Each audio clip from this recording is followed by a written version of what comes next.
First, I'm Savitri, I'm from Bali, Indonesia. I'm Kim, I'm from Spain. And I'm Lena, I'm from Russia.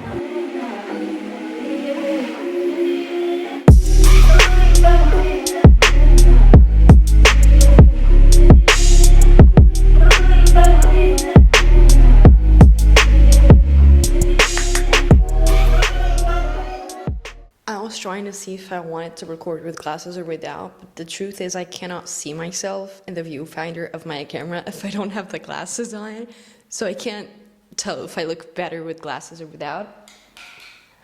But we're gonna spice this up and we're gonna take them off.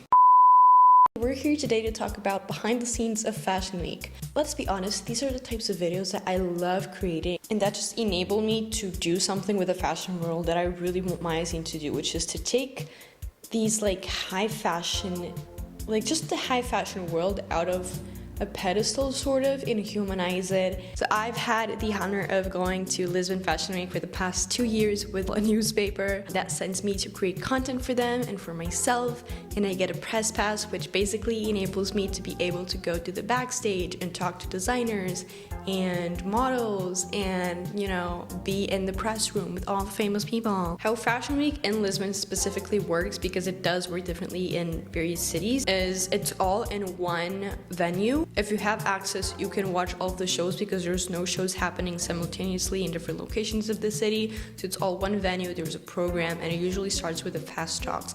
I'm saying this because I actually met some really cool photographers there.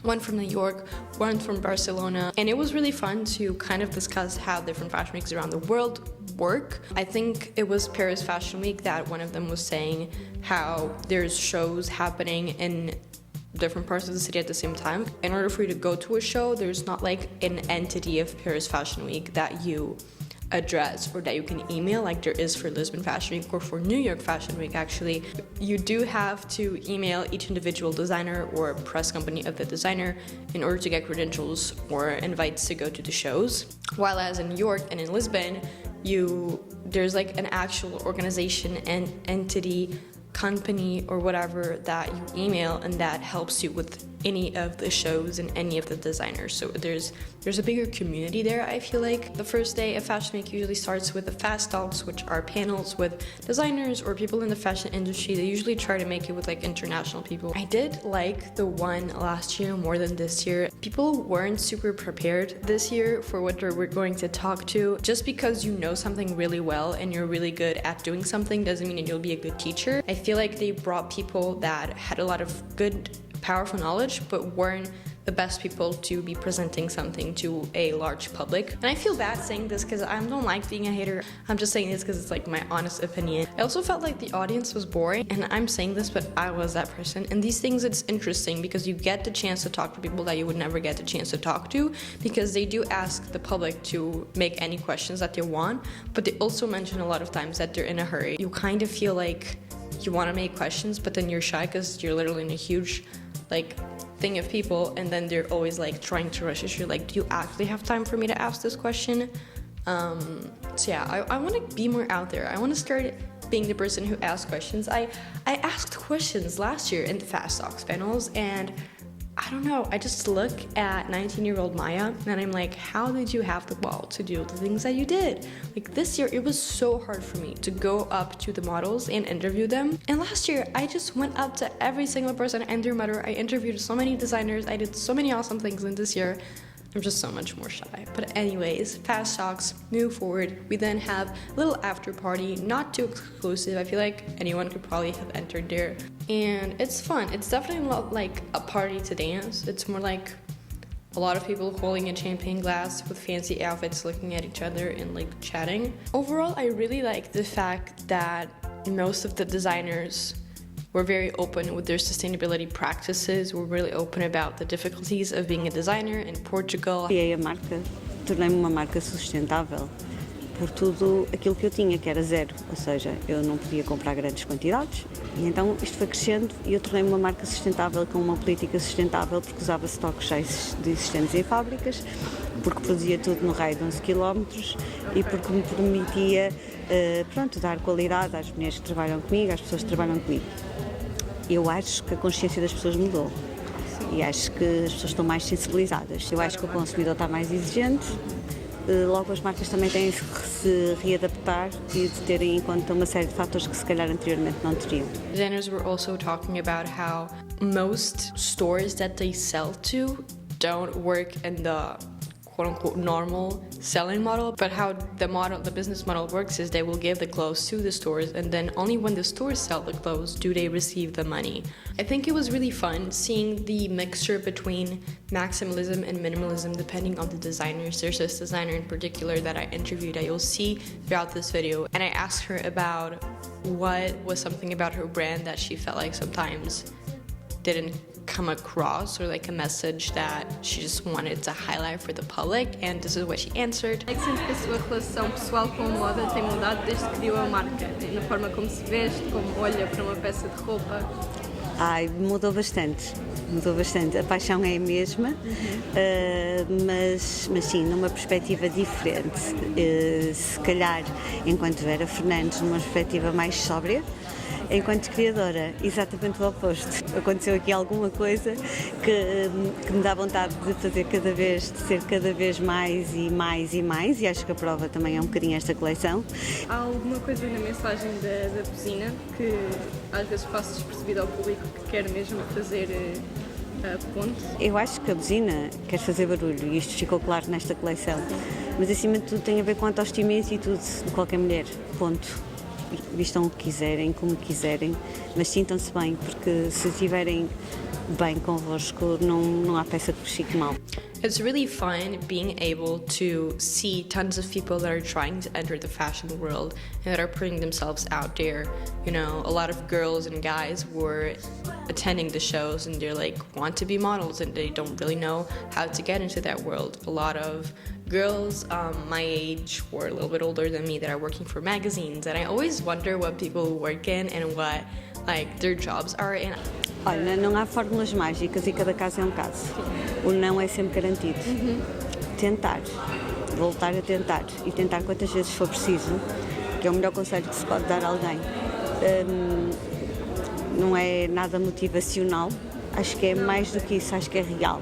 Acho que o não é sempre garantido, mas não custa nada ir lá, não custa nada procurar e não custa nada tentar. I've always loved the behind the scenes of these things. For me, it doesn't take the magic. It actually gives it more magic because it shows how it's done and that it's real. It's not like just some invention. It's like someone actually thinks of these things and has the work and puts in their heart. It was great talking to models from literally all around the world and seeing how passionate they were about what they were doing. So, hey girls, thank you for being in the video. Hi, First of all, what are your names and where are you from? Hoover? Okay.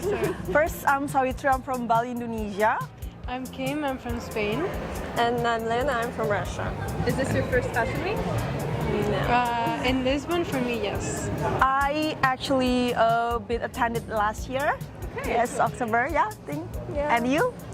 No, it's my time. First fashion week. Yeah. What is something about the behind the scenes of a big show that the people that are watching it don't really think about, like the little secret of what goes on?